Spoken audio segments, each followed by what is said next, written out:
Bom dia, queridos irmãos, bom dia, queridas irmãs, tudo bem com vocês? Meu nome é João Gabriel, você está aqui no meu canal, no canal do João Vinhas. Dê o like, compartilhe esse vídeo, se inscreva no canal, ative o sininho das notificações, deixe aqui nos comentários sobre de oração, que eu gosto muito de orar com você e por você. Sou formado em Educação Física, pós-graduado em Libras e sou autista. Vamos para a nossa gravação da leitura bíblica de hoje. Só vou abrir aqui o iPad. Vamos ver aqui. Hoje é Josué 10 e 11, né? Josué 10 e 11. Vamos ver aqui. Desculpa o barulho aqui do caminhão de lixo, tá? Desculpa, não sei nem se tá saindo. Tá? Josué 10. Josué 10. Aí. Vamos ouvir a palavra de Deus. Vamos ouvir a palavra de Deus.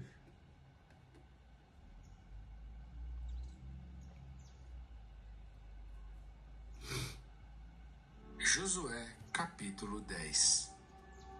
E sucedeu que, ouvindo Adoni-Zedeque, rei de Jerusalém, que Josué tomara a Ai e a tinha destruído totalmente, e fizera a Ai e ao seu rei como tinha feito a Jericó e ao seu rei, e que os moradores de Gibeon fizeram paz com os israelitas e estavam no meio deles, temeram muito, porque Gibeon era uma cidade grande, como uma das cidades reais, e ainda maior do que Ai, e todos os seus homens valentes. Pelo que Adoni-Zedeque, rei de Jerusalém, enviou a Oão, rei de Hebron, e a Pirão, rei de Jarmute, e a Jafia, rei de Laquis, e a Debir, rei de Eglon, dizendo: Subi a mim, e ajudai-me, e firamos a Gibeon, porquanto fez paz com Josué e com os filhos de Israel. Então se ajuntaram e subiram 5 reis dos amorreus, o rei de Jerusalém, o rei de Hebron, o rei de Jarmute, o rei de Laquis, o rei de Eglon, eles de todos os seus exércitos, e sitiaram a Gibeon e pelejaram contra ela. Enviaram, pois, os homens de Gibeon a Josué ao arraial de Gilgal, dizendo: Não retires as tuas mãos de teus servos, sobe apressadamente a nós, e livra-nos e ajuda-nos, porquanto todos os reis dos amorreus que habitam na montanha se ajuntaram contra nós. Então subiu Josué de Gilgal, ele e toda a gente de guerra com ele, e todos os homens valorosos. E o Senhor disse a Josué: Não os temas, porque os tenho dado na tua mão. Nenhum deles te poderá resistir. E Josué lhe sobreveio de repente, porque toda a noite veio subindo desde Gilgal. E o Senhor os conturbou diante de Israel, e os feriu com grande matança em Gibeon, e perseguiu-os pelo caminho que sobe a Bet-Horon, e feriu-os até a Zeca e a Maquedá. E sucedeu que, fugindo eles de diante de Israel, à descida de Bet-Horon, o Senhor lançou sobre eles do céu grandes pedras até a Zeca, e morreram. E foram muitos mais os que morreram das pedras da Saraiva do que os filhos de Israel mataram à espada. Então Josué falou ao Senhor no dia em que o Senhor deu os amorreus nas mãos dos filhos de Israel, e disse na presença dos israelitas: Sol, detente em Gibeon, e tu, lua, no vale de Ajalon. E o sol se deteve, e a lua parou, até que o povo se vingou de seus inimigos. Isto não está escrito no livro de Jazer? O sol, pois, se deteve no meio do céu, e não se apressou-se a pôr-se quase um dia inteiro. E não houve dia semelhante a este, nem antes nem depois dele, ouvindo o Senhor assim a voz de um homem, porque o Senhor pelejava por Israel. E voltou Josué, e todo Israel com ele, ao arraial em Gilgal. Aqueles 5 reis, porém, fugiram e se esconderam numa cova em Maquedá.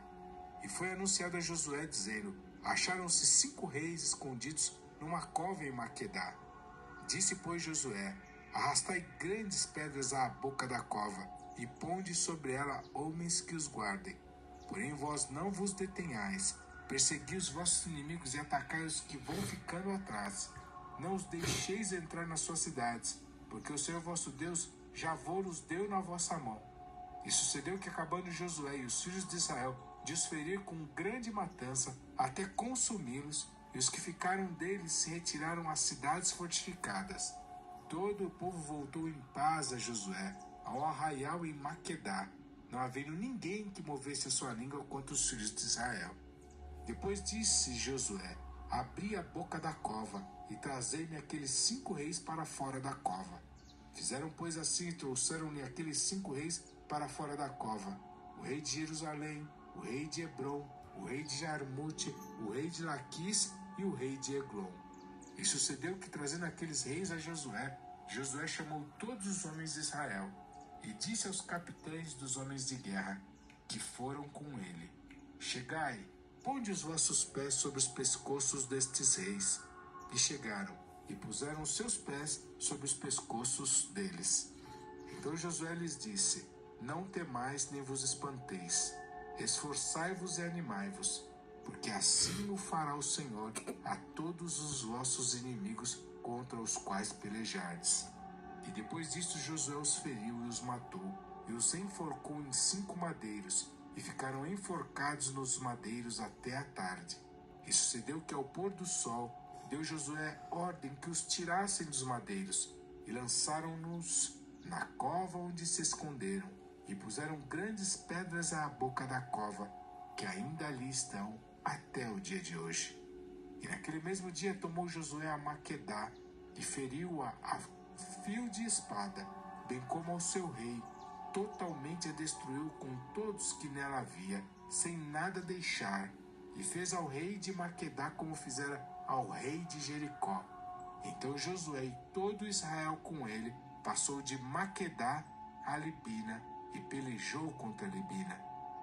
E também o Senhor a deu na mão de Israel, a ela e a seu rei, e a feriu a fio de espada, a ela e a todos que nela estavam, sem nada deixar, e fez ao seu rei como fizera ao rei de Jericó. Então Josué e todo Israel com ele passou de Libina a Laquis, e a sitiou e pelejou contra ela. E o Senhor deu a Laquis nas mãos de Israel, e tomou-a no dia seguinte, e a feriu a fio de espada, a ela e a todos os que nela estavam, conforme a tudo o que fizera a Libina. Então Orão, rei de Gézer, subiu a ajudar a Laquis, porém Josué o feriu, a ele e a seu povo, até não lhe deixar nem sequer um. E Josué e todo Israel com ele passou de Laquis a Eglon, e a sitiaram e pelejaram contra ela. E no mesmo dia a tomaram e a feriram a fio de espada, e a todos os que nela estavam destruiu totalmente no mesmo dia, conforme a tudo o que fizera a Laquis. Depois Josué e todo Israel com ele subiu de Eglon a Hebrom, e pelejaram contra ela. E a tomaram e a feriram a fio de espada, assim ao seu rei como a todas as suas cidades, e a todos os que nelas estavam, e a ninguém deixou com vida, conforme a tudo o que fizera a Eglon, e a destruiu totalmente, a ela e a todos os que nela estavam.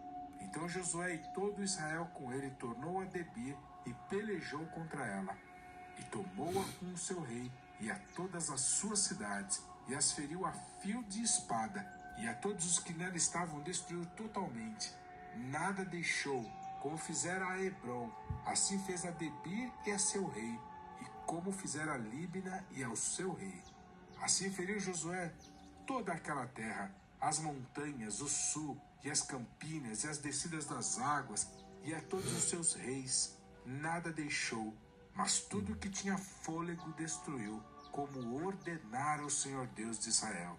E Josué os feriu desde Cades Barneia até Gaza, como também toda a terra de Gósen e até Gibeon. E de uma vez tomou Josué todos estes reis e as suas terras, porquanto o Senhor Deus de Israel pelejava por Israel. Então Josué e todo Israel com ele voltou ao arraial em Gilgal.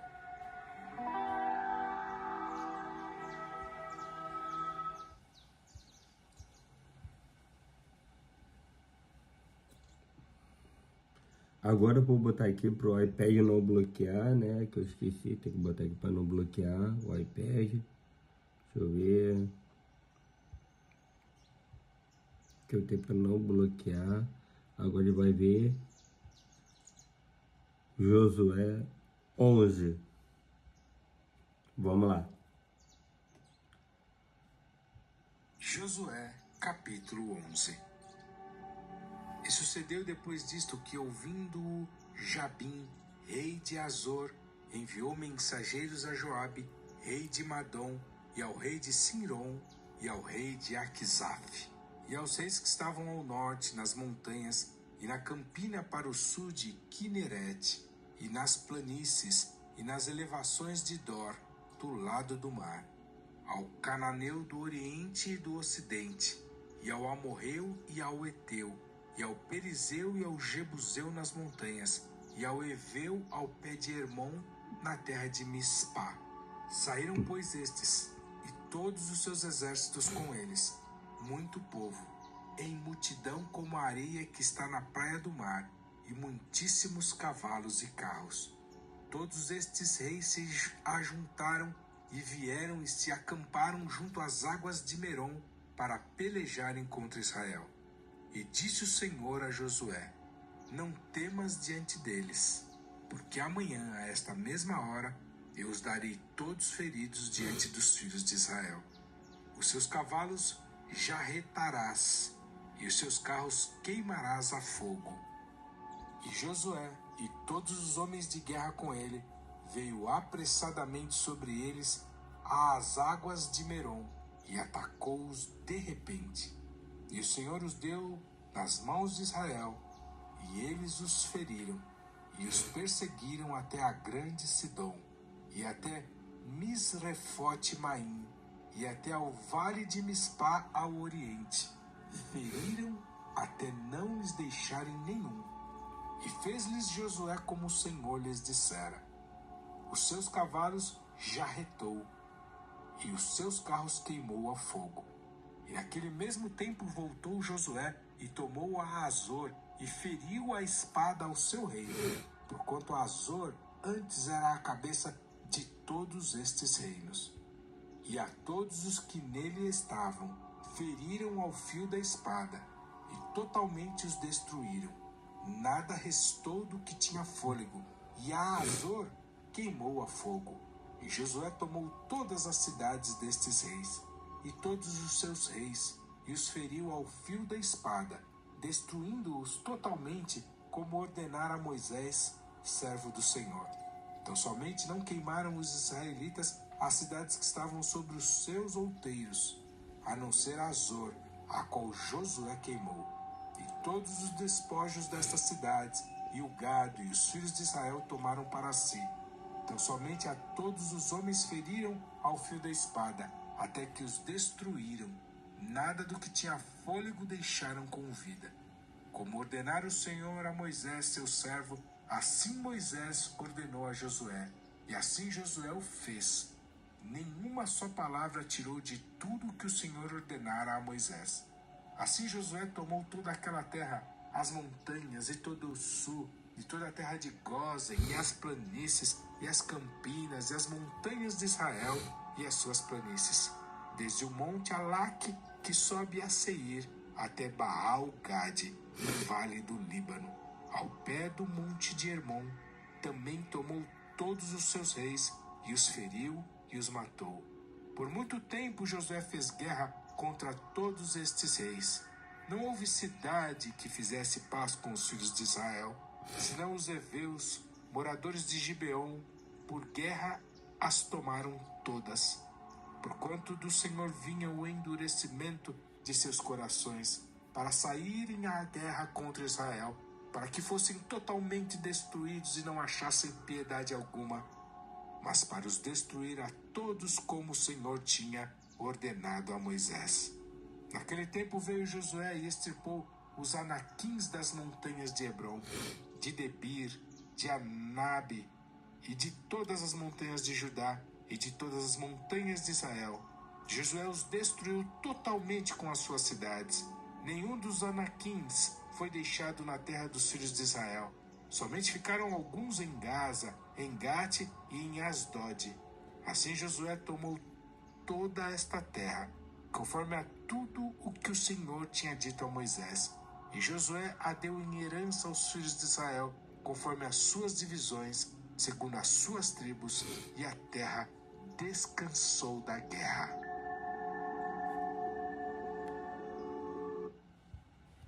Agora a gente vai ver a devocional da Jennifer Costa. Ó, abri aqui o YouTube, pera aí, minimizei aqui o OBS, vamos abrir aqui o YouTube. Abri aqui o YouTube, deixa eu ver, bora.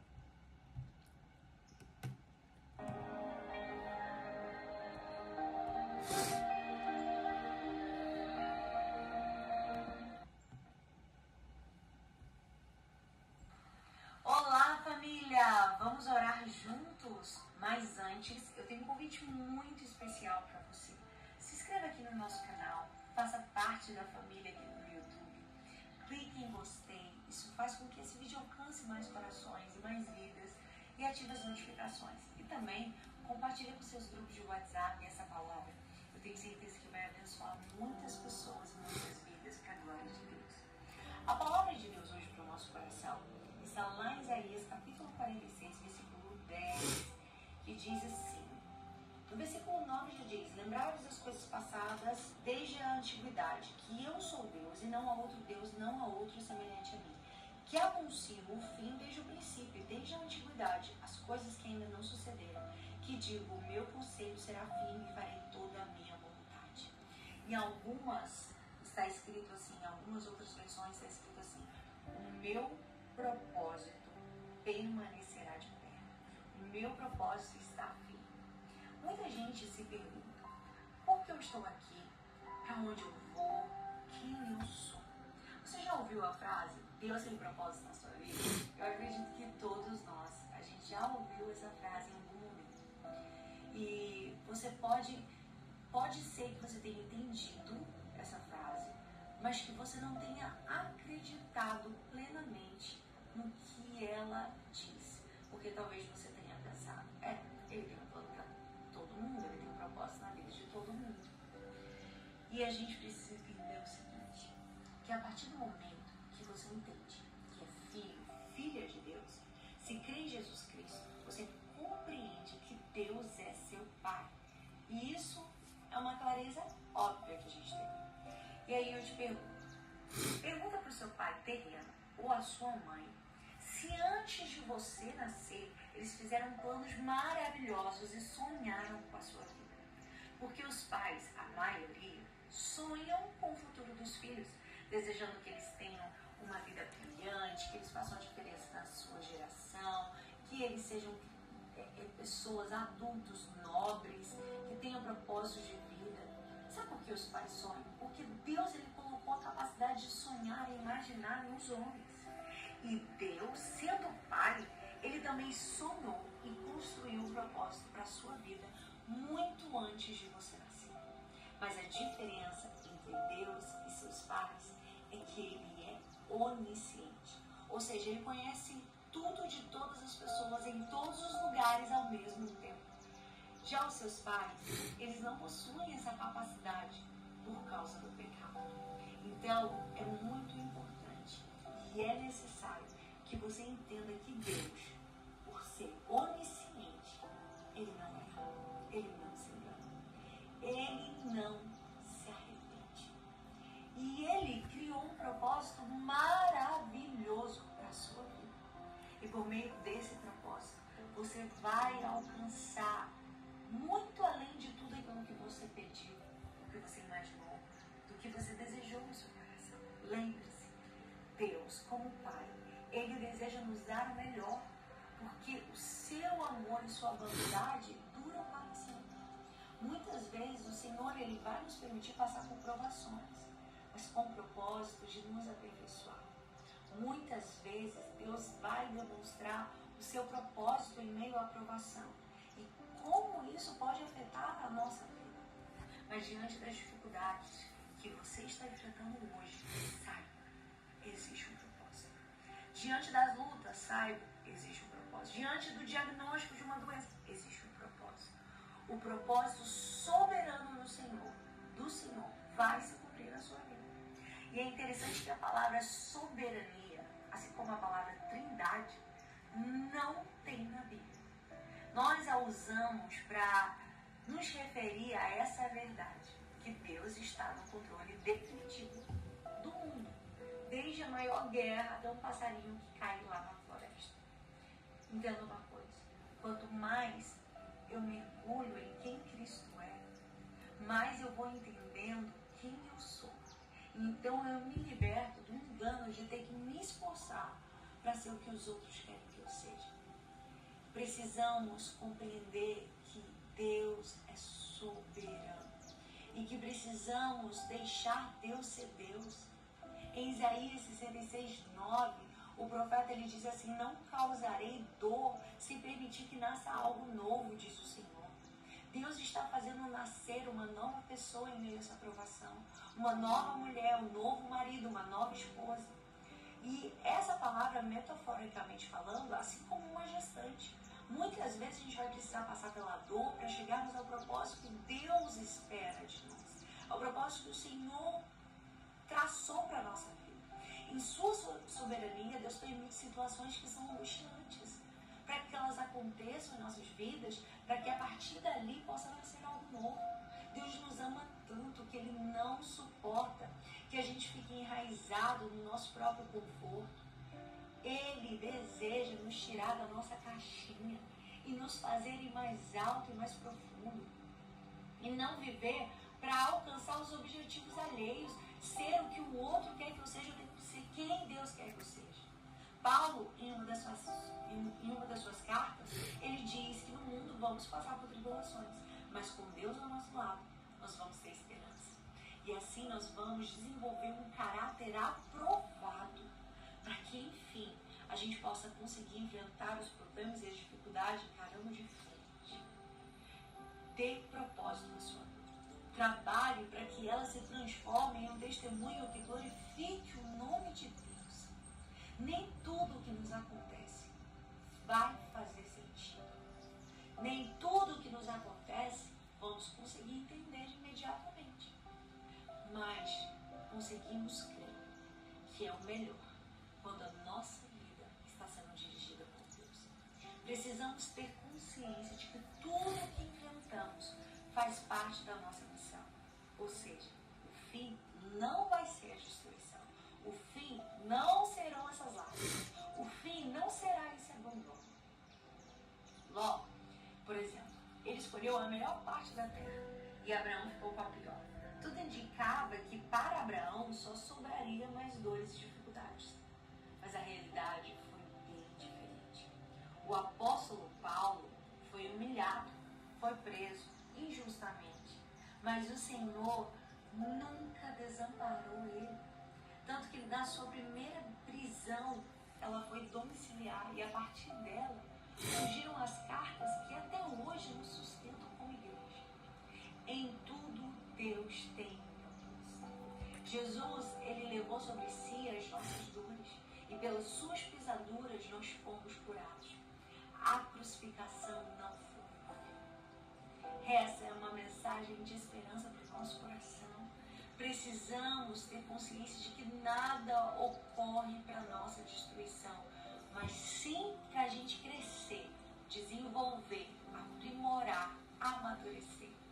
Em Deus sempre haverá um caminho de cura e de restauração. Deus tem caminhos altos para a sua vida. A Bíblia diz que os caminhos de Deus são muito mais altos do que os nossos. Assim como muitas crianças sentem dores ao crescer, que cada dor nos leve a alcançar a estatura de varão perfeito. Lembre-se de que sempre podemos escolher sair de cada uma dessas situações de uma maneira melhor. Crescendo, amadurecendo.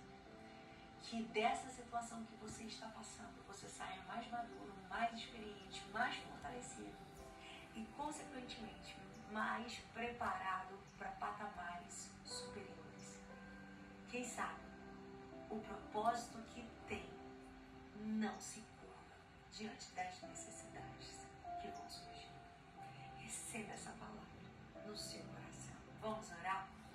Amado Jesus, te louvo pela revelação da tua palavra. Obrigada porque ela nos alimenta, ela revigora a nossa alma, ela revela ao nosso espírito que precisamos, Senhor, entender que nas situações mais adversas, mais desafiadoras, o Senhor está nos estimando, o Senhor está nos amadurecendo, o Senhor está nos fazendo crescer. Obrigada pela revelação da tua palavra. Obrigada porque ela é viva e poderosa e que o Senhor venha gerar vida onde essa palavra for ouvida, em cada coração, que o Senhor venha remexer a terra dos nossos corações, para que essa semente floresça e frutifique para a glória do teu nome. Em nome de Jesus. Amém. E até amanhã, se Deus quiser. Como eu fico feliz de saber que você chegou até aqui. A minha oração é que esse vídeo possa gerar...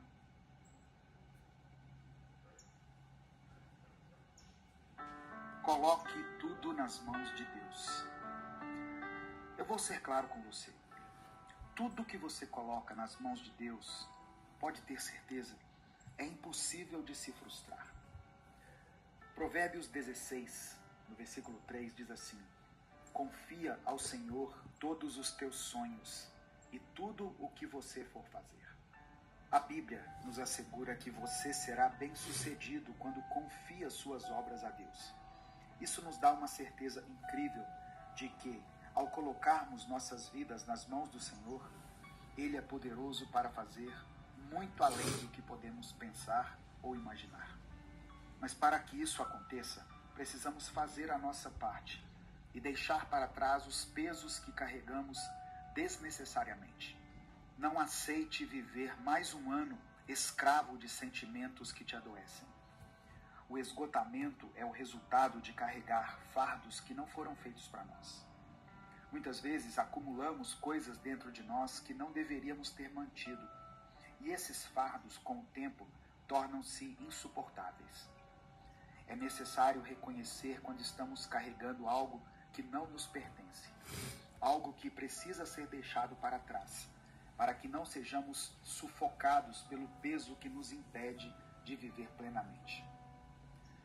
Muitas vezes nos apegamos a dores e mágoas do passado, permitindo que esses sentimentos nos definam e moldem a nossa forma de viver. Mas essa não é a vida que Deus planejou para nós. Deus quer que vivamos em liberdade, em paz e com um coração leve. Quando seguramos esses pesos, estamos, na verdade, nos distanciando do propósito que Ele tem para nós. Você precisa se libertar dessas correntes invisíveis que te prendem ao passado e confiar que nas mãos de Deus toda dor pode ser transformada em força e toda mágoa em aprendizado. Você está ouvindo o Minuto com Deus. Eu peço que você dê o like no vídeo, se inscreva no canal e ative as notificações para você não perder nenhum dos nossos vídeos. No final dessa mensagem, eu tenho um convite muito especial para você. Então, coloque aqui também o seu pedido de oração nos comentários. Vamos buscar juntos essa transformação que Deus tem e quer para a nossa vida. Meu querido irmão, minha querida irmã, entenda uma coisa. Perdoar não tem a ver com o outro. Perdoar tem a ver com você. Muitas vezes, achamos que perdoar é libertar o outro, mas na verdade é a nossa própria liberdade que está em jogo. Se você não perdoa, é você quem sofre. Se você guarda mágoa, é você quem carrega o peso. Quando perdoamos, somos nós que nos libertamos das amarras que nos prendem ao passado, permitindo que Deus cure nosso coração e nos prepare para o futuro que Ele tem para nós. Perdoar é um ato de fé e confiança em Deus. É acreditar que Ele é justo e que cuidará de tudo, inclusive das pessoas que nos feriram. Quando escolhemos perdoar, estamos dizendo a Deus que confiamos nele para nos curar e para cuidar de qualquer injustiça.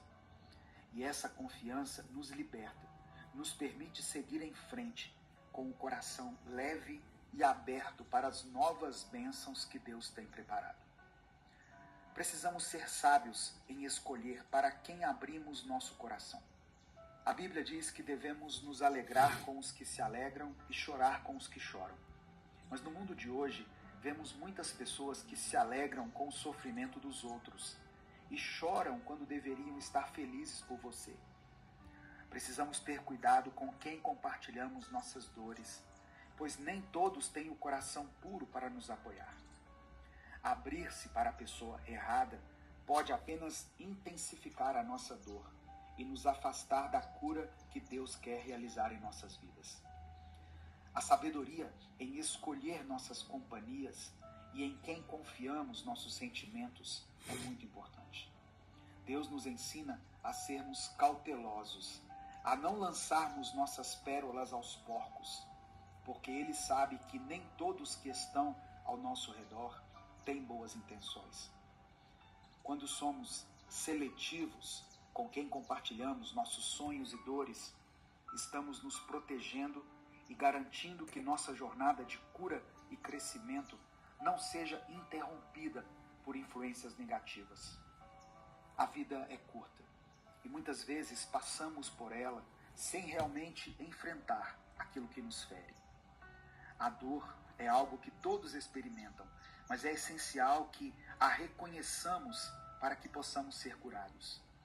Não adianta fingir que está tudo bem quando por dentro estamos despedaçados. A cura só virá quando lidamos com o que nos atormenta, quando permitimos que Deus faça a obra em nossos corações. Não podemos fluir em nossa plenitude se estamos presos a dores não resolvidas. Reconhecer nossa dor não é sinal de fraqueza, pelo contrário, é um ato de coragem.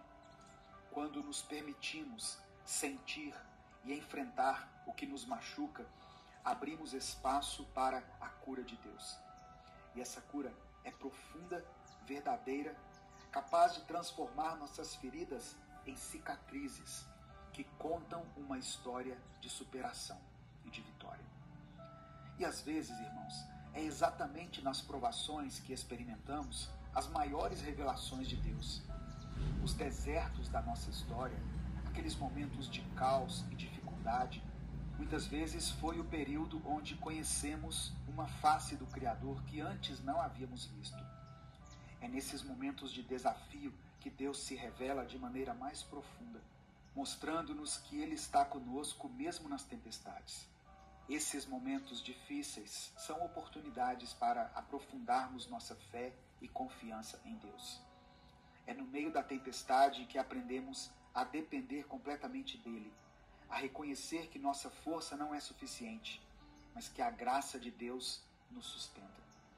E quando saímos do outro lado, mais fortes e mais próximos de Deus, percebemos que o deserto foi necessário para nos moldar, para nos tornar a pessoa que Ele quer que sejamos.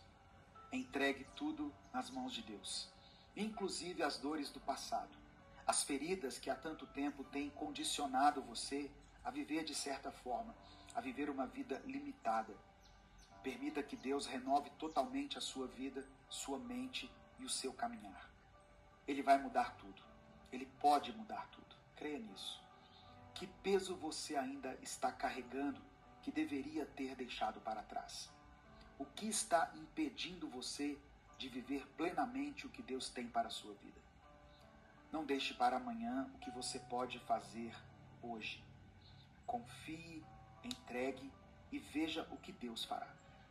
Ele é fiel e Ele está esperando apenas que você dê o passo de fé para transformar a sua vida completamente. Nesse momento, eu vou orar por você. Eu quero pedir que você escreva aqui nos comentários o seu pedido de oração. Se você não quiser escrever de forma detalhada, coloque apenas a área da sua vida que você precisa que Deus restaure. E escreva pela fé a seguinte declaração: minha vida está nas mãos de Deus. Amém? Vamos falar com o Pai. Senhor, meu Deus e meu Pai, Obrigado por essa palavra.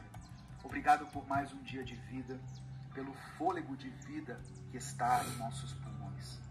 Obrigado por abrir os nossos olhos nesta manhã, nos dando mais uma oportunidade. Cada dia, Senhor, que despertamos é uma nova chance que o Senhor nos concede. E somos gratos por isso, mesmo sabendo que não somos merecedores. Mesmo assim, o Senhor escolheu nos dar uma nova chance. Nós nos aproximamos de Ti com os nossos corações aflitos e com muitas dúvidas em nossas mentes. Mas eu creio que, à medida que essa irmã e esse irmão ouviram essa palavra, o Teu Espírito Santo trouxe luz, paz e tranquilidade para que eles possam saber qual é a melhor coisa a ser feita. Pai, que tudo aquilo que não foi dito por mim nessa palavra seja dita pelo Teu Espírito Santo ao coração e à mente de cada pessoa que me ouve, pois o Senhor conhece a vida de cada um mais profundamente do que qualquer outra pessoa. O Senhor nos conhece desde antes do início dos tempos, muito antes de sermos formados no ventre de nossas mães. E o Senhor continua ao nosso lado. Que o Senhor perdoe os nossos pecados, que Teu Espírito Santo traga à nossa memória aquilo que precisa ser consertado, mudado ou eliminado de nossas vidas. E também aquilo que precisa crescer no nosso coração. Que os frutos do Teu Espírito floresçam em nosso coração e se manifestem ao mundo através de nossas ações, palavras e pensamentos. Deus, tem pessoas que me escutam agora com o coração despedaçado. Pessoas cujos sonhos não se realizaram e os milagres não aconteceram. É como se o clamor delas tivesse sido esquecido. Mas o Senhor as faz lembrar agora que nunca se esqueceu delas e nunca se esquecerá.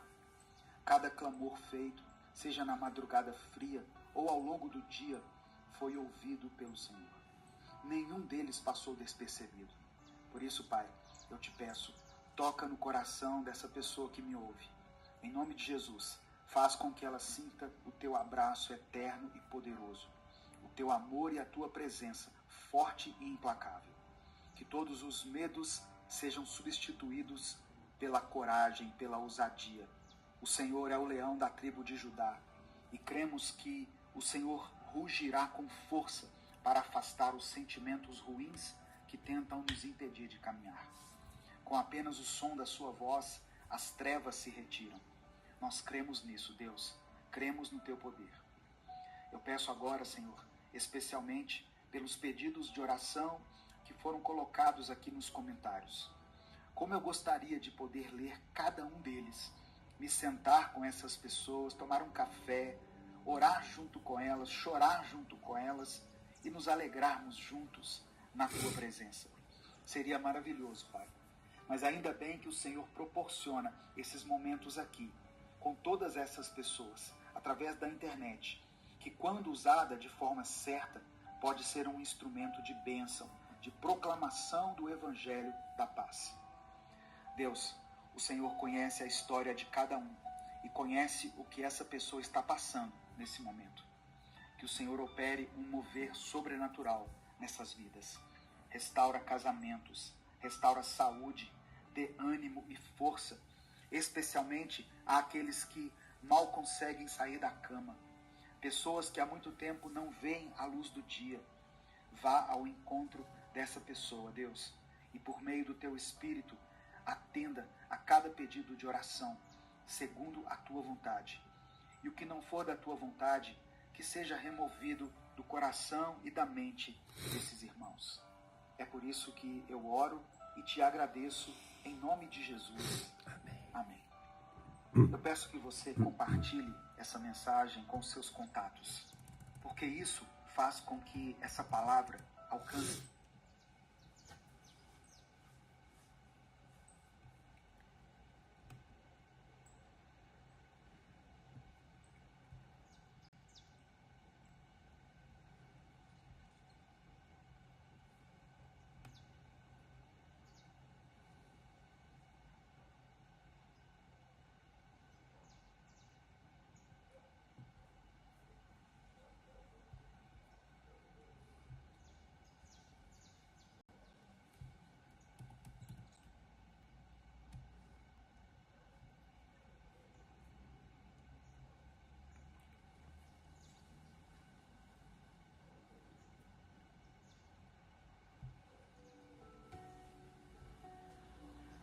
Deus transforma choro em riso, dor em força, fraqueza em fé e sonhos em realidade.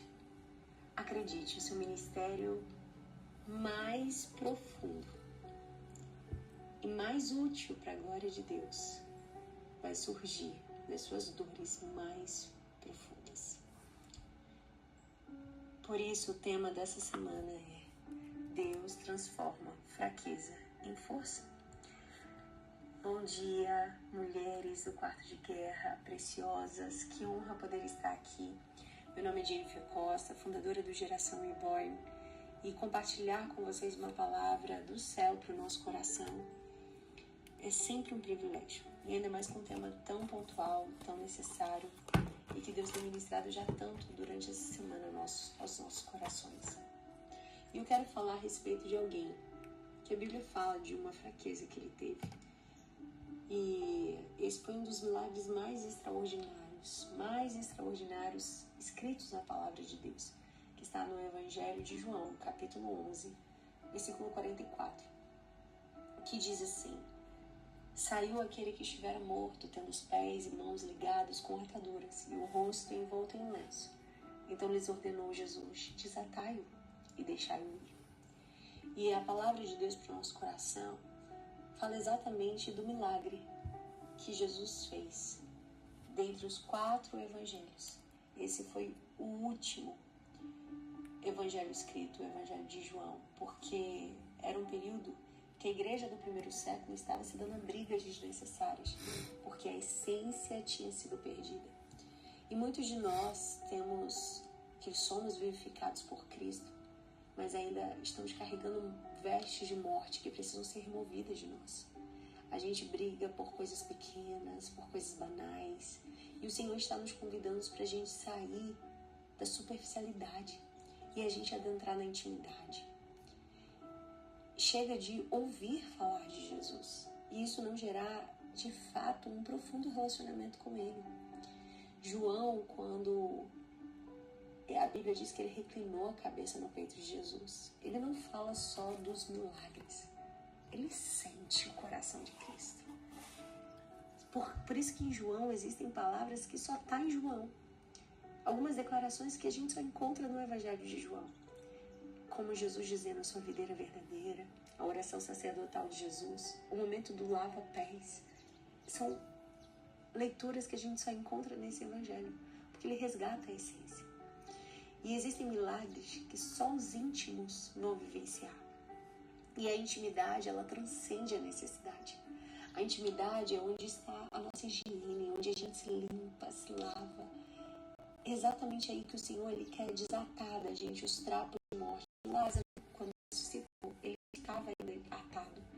E o Senhor disse para ele ser desatado. Porque na nossa vida, os milagres que o Senhor gera em nós, eles são pontuais, mas nós precisamos ser desatados. Desatados das fraquezas, desatados das rugas que o passado gerou em nós, dos traumas que o passado gerou em nós, que a dor gerou em nós. E nesse capítulo 11, João vai narrar um dos milagres mais extraordinários registrados na Bíblia, uma das pancadas mais dolorosas que a morte sofreu, que é a ressurreição de Lázaro, que foi o 7º sinal messiânico mais importante de Jesus nesse Evangelho. E o número 7 na Bíblia aponta para a perfeição, para a totalidade, para a plenitude. E o que nós aprendemos aqui é que Deus está nos dizendo que é tempo de ciclos completos na nossa história. E eu libero essa palavra sobre a sua vida hoje. É tempo de ciclos completos na minha história. Abra sua boca agora e declare em alta voz, porque nós, quando declaramos e uma palavra sai dos nossos lábios, há um efeito no mundo espiritual. E eu quero, junto com você, levanta sua mão e declare: é tempo de ciclos completos na minha história. Nada ficará pela metade. Eu vou viver ciclos completos na minha história. Declare isso, declare isso, declare isso. Nada vai ficar para trás. A obra de Deus na sua vida não vai desperdiçar nenhuma página da sua história. E o cenário de maior dor será o cenário do mais extraordinário milagre de Jesus em sua vida. E a história de Lázaro, ele começa na narrativa do versículo 1 do capítulo 11, em que Lázaro de Betânia, irmão de Marta e Maria, amigo de Jesus, ele ficou mortalmente enfermo. Ele morreu diante de uma enfermidade. E quando a gente vai olhar a palavra enfermo, no grego, ela é asteneu.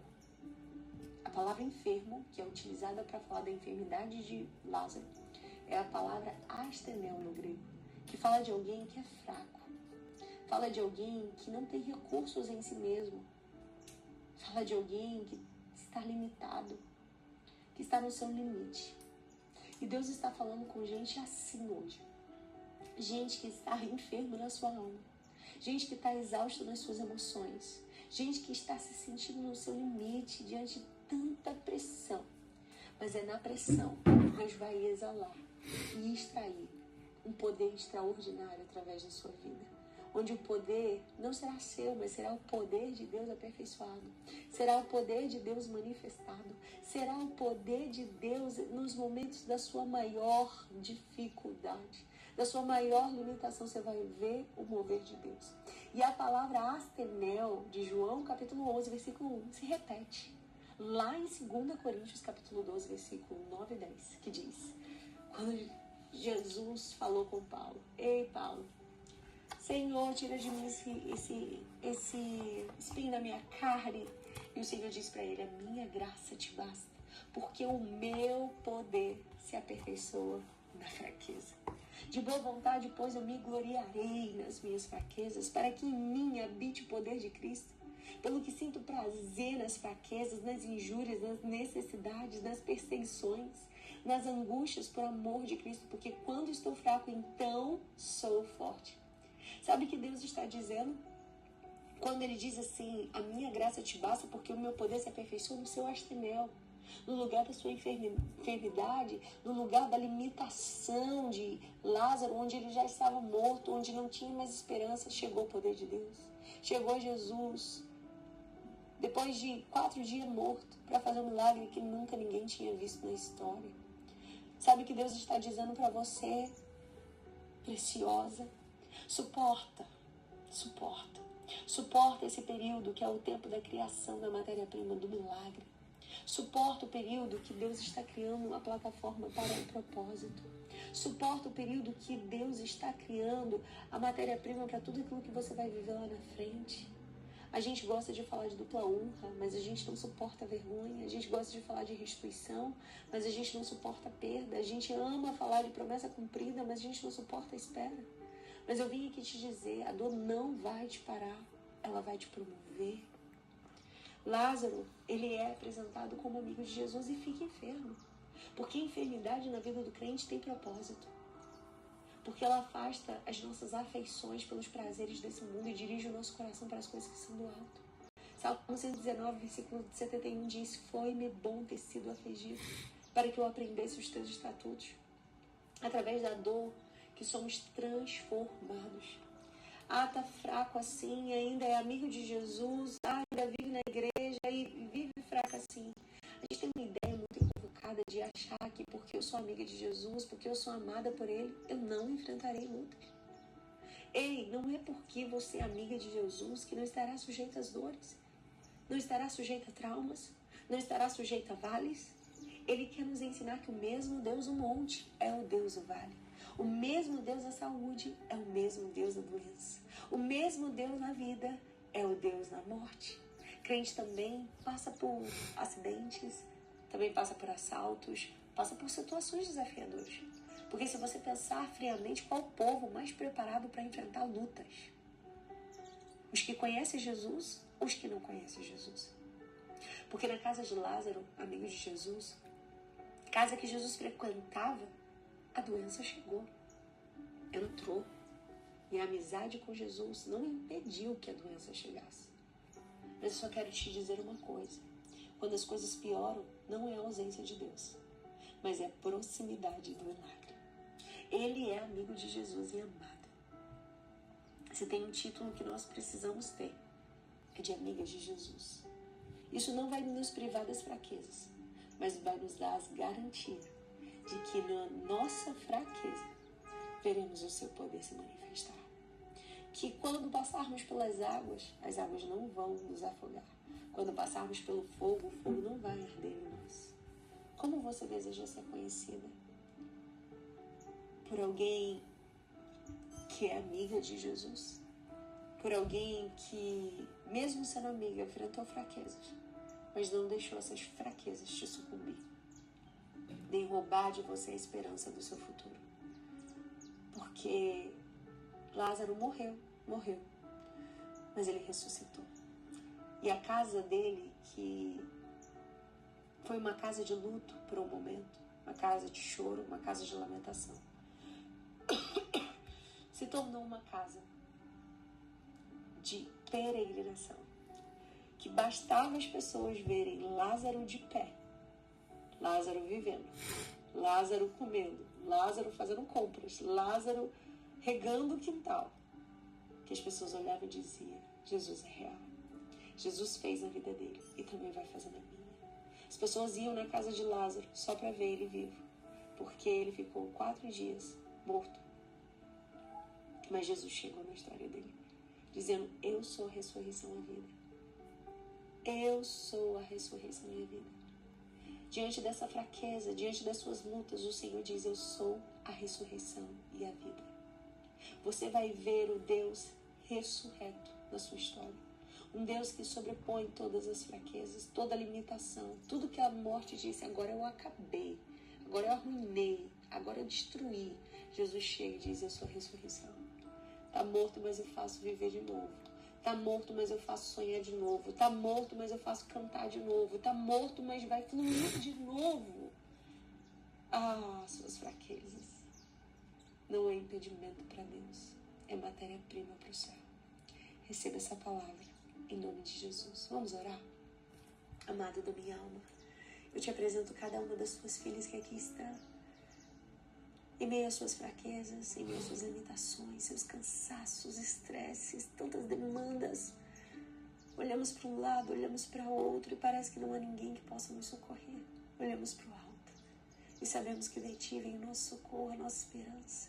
De Ti vem a palavra de vida que enche o nosso coração. Senhor, queremos nos esvaziar de nós mesmos. Nos esvaziar das nossas capacitações, das nossas habilidades, das nossas credenciais e dizer: Deus, sem Ti eu nada posso fazer. Por isso vem com a Tua graça, vem com o Teu poder, que se aperfeiçoa em meio às minhas fraquezas. Eu não posso sem Ti. Eu reconheço a minha limitação, eu reconheço a minha dependência. Eu me lanço e me rendo diante da Tua grandeza. Em nome de Jesus. Abençoe cada mulher com a marca do Teu poder em meio às suas fraquezas. Em nome de Jesus. Amém. Amém. Amém. Deus te abençoe em nome de Jesus.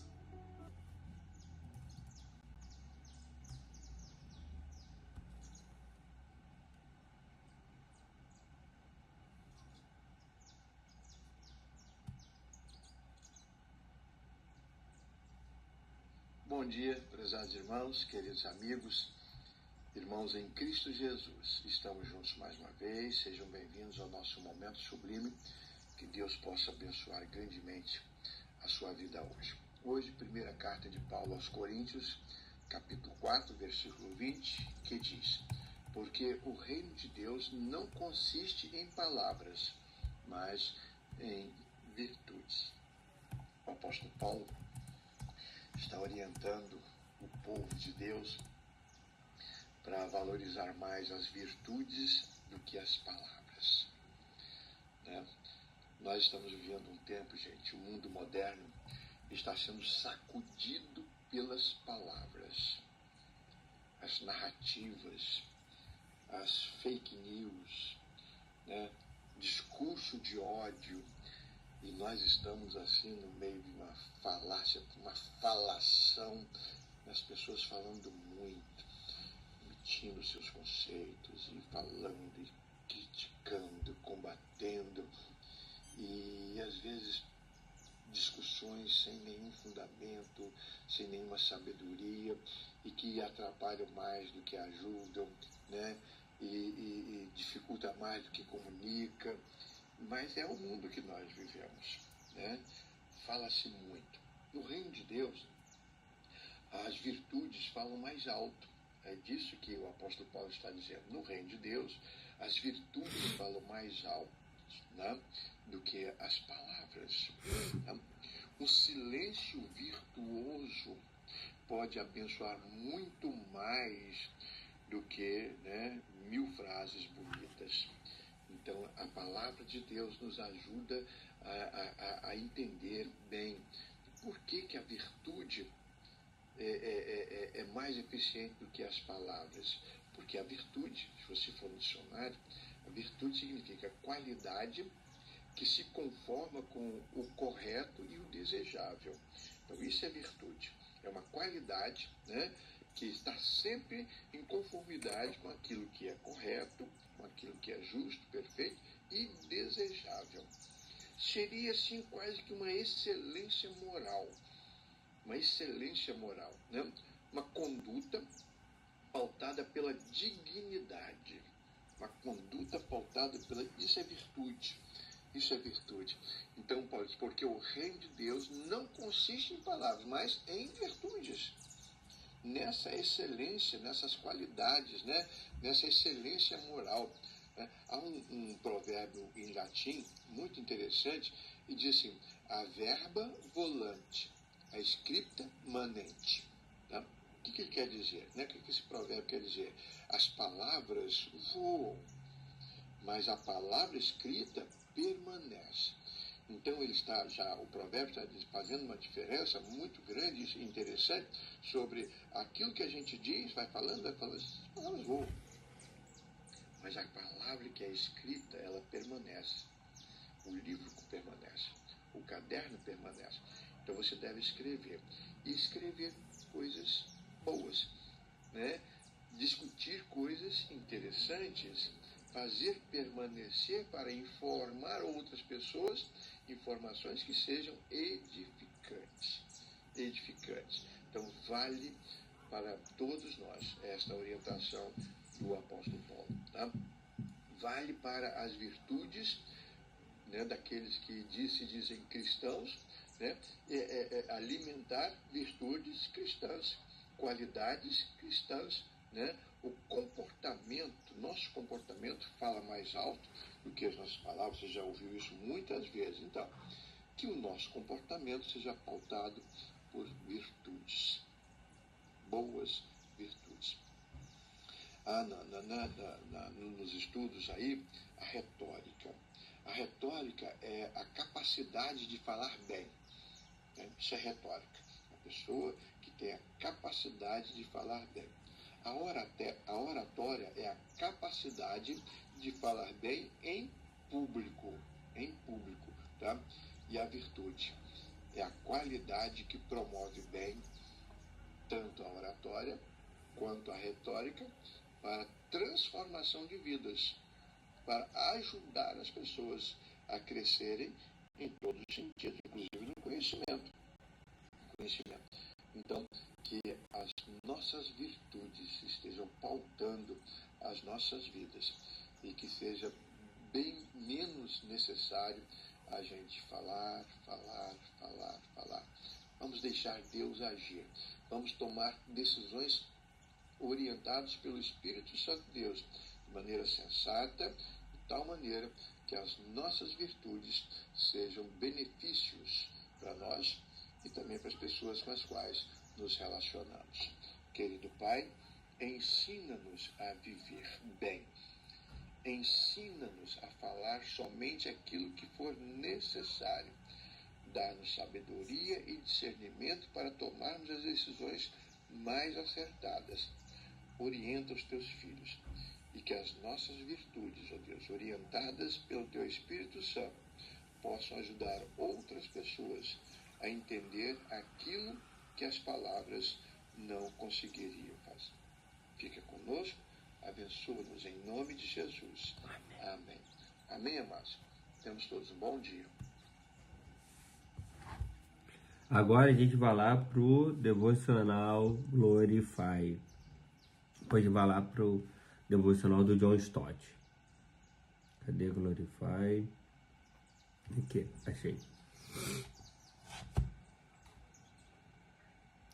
Deus não ouve apenas nossas palavras. Ele ouve o desejo de nossos corações. Ele observa os anseios de nossa alma e responde conforme sua sabedoria e amor. John Bunyan.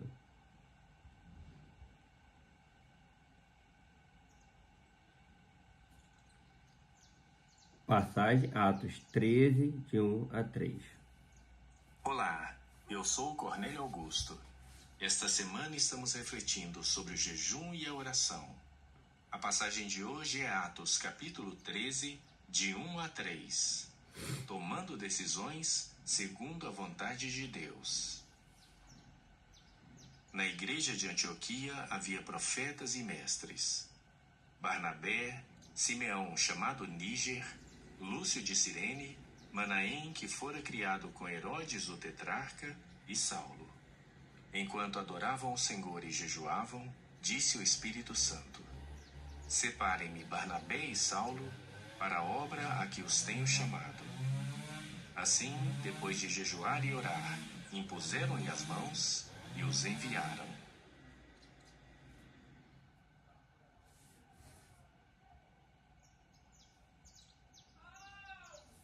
Vamos nos aprofundar na palavra? Suzana Monteiro era uma professora recém-formada que sonhava em abrir uma escola para crianças carentes na pequena cidade onde morava. Enquanto tentava colocar suas ideias em prática, recebeu uma proposta para trabalhar em uma cidade grande próxima com um alto salário. Ela teve sérias dúvidas sobre qual decisão tomar, então se dedicou ao jejum e à oração, buscando orientação na palavra de Deus. Nos dias em que orou e jejuou, 2 textos lhe chamaram a atenção. Provérbios 3:5, que nos ensina a confiar no Senhor e não em nosso próprio entendimento, e Provérbios 22:6, que nos exorta a ensinar a criança segundo os objetivos que temos para ela. Suzana compreendeu que essa era a resposta divina de que precisava. Ela rejeitou a oferta de emprego e, com a ajuda de diversas pessoas, transformou uma casa velha em uma escola, ensinando muitas crianças carentes e transformando suas vidas para sempre. Aprendemos na Bíblia que devemos fazer todas as coisas conforme a vontade do Senhor. Ele é quem nos conduz e cada decisão que tomamos deve estar sujeita ao seu querer. Mas muitas pessoas têm dúvidas sobre como identificar a vontade de Deus e saber qual decisão tomar em determinadas circunstâncias. A história de Suzana e a passagem de hoje são uma orientação valiosa para nós. Assim como Suzana, a igreja também se dedicou à oração e ao jejum para saber quem deveria enviar na obra missionária. Como resposta às suas orações, o Espírito Santo separou Paulo e Barnabé. O ministério desses 2 homens foi frutífero e impactou o mundo inteiro. Conhecer a vontade do Senhor é fundamental para uma vida cristã abençoada. O exemplo desses irmãos nos mostra que o jejum e a oração são meios poderosos pelos quais o Senhor nos faz compreender sua vontade revelada nas Escrituras. Precisamos compreender e aplicar os princípios bíblicos em cada ocasião para agir conforme o Senhor deseja e ter êxito. O jejum e a oração são ferramentas fundamentais para nos ajudar, pois nos tornam mais próximos do Senhor e mais sensíveis à voz do Espírito Santo. Não precisamos esperar que um profeta diga sim ou não para cada coisa que quisermos fazer. Já temos a Bíblia e é nela que encontramos as respostas disponíveis a todos que buscam orientação. O que precisamos é entender e aplicar esses ensinamentos em nosso dia a dia. Se agirmos como os discípulos, jejuando e orando, seremos conduzidos pelo Espírito Santo e tomaremos decisões de acordo com o querer de nosso bondoso Deus.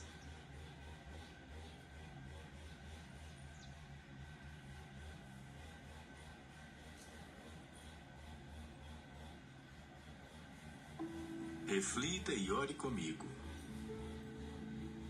Não tente forçar Deus a agir da forma como você quer. Confie no Senhor e nos processos que Ele estabeleceu. Se Ele disse que certas coisas dão resultado, elas darão resultado. Acredite nisso. Tenha fé e deixe o Senhor operar em sua vida.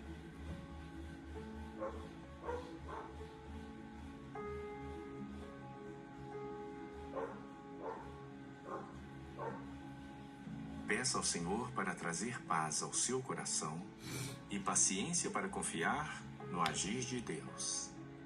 Muitas vezes, a ansiedade nos impede de ver a mão de Deus e a falta de paciência nos leva a tomar decisões precipitadas.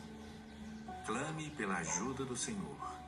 Ele está sempre pronto a nos auxiliar.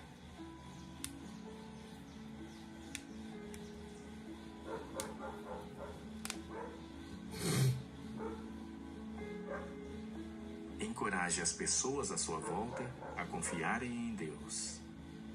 Incentive-as a acreditar que o Senhor não os deixa sem resposta e que, por meio da oração e do jejum, conseguimos descobrir sua vontade.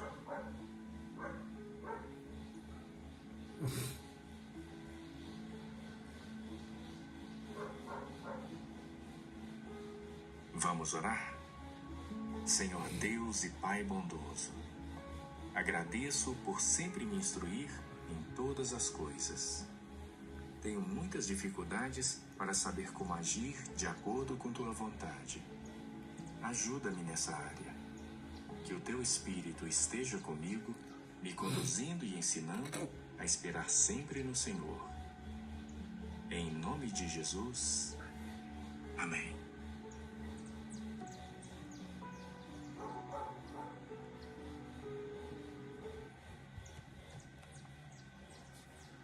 Agora a gente vai ler o devocionário, a Bíblia toda, o ano todo, de John Stott.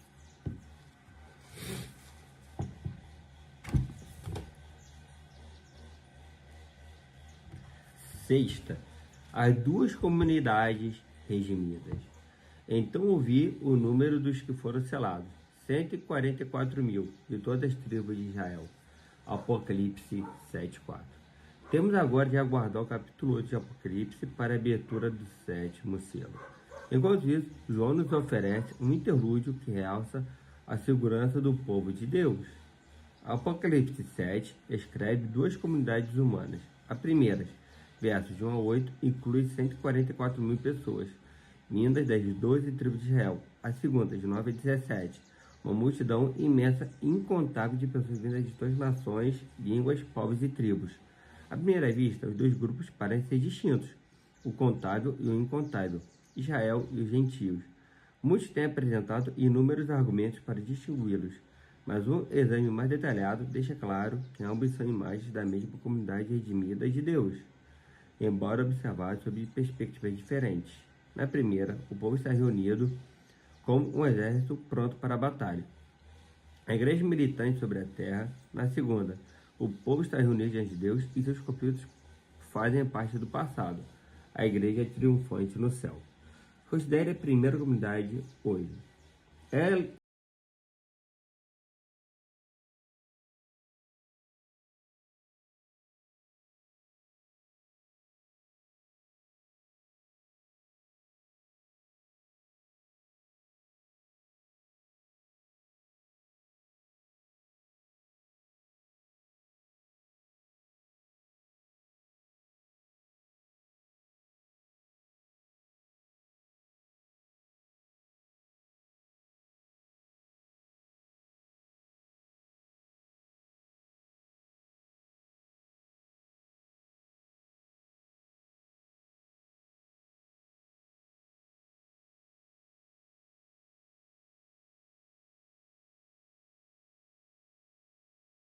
Para saber mais, ler Apocalipse 7, de 1 a 8.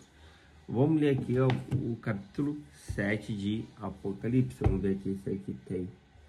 Capítulo 7 de Apocalipse. Vamos ver se aqui tem.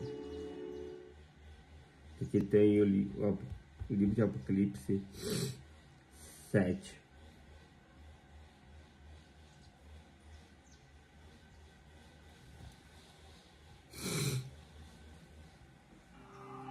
Apocalipse capítulo 7. E depois destas coisas, vi 4 anjos que estavam sobre os 4 cantos da terra, retendo os 4 ventos da terra, para que nenhum vento soprasse sobre a terra, nem sobre o mar, nem contra árvore alguma. E vi outro anjo subir do lado do sol nascente, e que tinha o selo do Deus vivo. E clamou com grande voz aos 4 anjos, a quem fora dado o poder de danificar a terra e o mar, dizendo: não danifiqueis a terra, nem o mar, nem as árvores, até que hajamos selados nas suas testas os servos do nosso Deus. E ouvi o número dos selados, e eram 144.000 selados, de todas as tribos dos filhos de Israel. Da tribo de Judá havia 12.000 selados. Da tribo de Ruben, 12.000 selados. Da tribo de Gade, 12.000 selados. Da tribo de Azer, 12.000 selados. Da tribo de Naftali, 12.000 selados. Da tribo de Manassés, 12.000 selados. Da tribo de Simeão, 12.000 selados. Da tribo de Levi, 12.000 selados. Da tribo de Issacar, 12.000 selados. Da tribo de Zebulon, 12.000 selados. Da tribo de José, 12.000 selados. Da tribo de Benjamim, 12.000 selados. Depois destas coisas olhei, e eis aqui uma grande multidão, a qual ninguém podia contar, de todas as nações, e tribos, e povos, e línguas, que estavam diante do trono e perante o Cordeiro, trajando vestes brancas e com palmas nas suas mãos. E clamavam com grande voz, dizendo: salvação ao nosso Deus, que está assentado no trono, e ao Cordeiro. E todos os anjos estavam ao redor do trono, e dos anciãos, e dos 4 animais. E prostraram-se diante do trono sobre seus rostos, e adoraram a Deus, dizendo: Amém. Louvor e glória e sabedoria, e ação de graças, e honra e poder, e força ao nosso Deus, para todo sempre. Amém. E um dos anciãos me falou, dizendo: estes que estão vestidos de vestes brancas, quem são e de onde vieram? E eu disse-lhe: Senhor, tu sabes. E ele disse-me: estes são os que vieram da grande tribulação, e lavaram as suas vestes e as branquearam no sangue do Cordeiro. Por isso estão diante do trono de Deus, e o servem de dia e de noite no seu templo. E aquele que está assentado sobre o trono os cobrirá com a sua sombra. Nunca mais terão fome, nunca mais terão sede, nem sol nem calor algum cairá sobre eles. Porque o Cordeiro que está no meio do trono os apacentará, e lhes servirá de guia para as fontes vivas das águas, e Deus limpará de seus olhos toda a lágrima.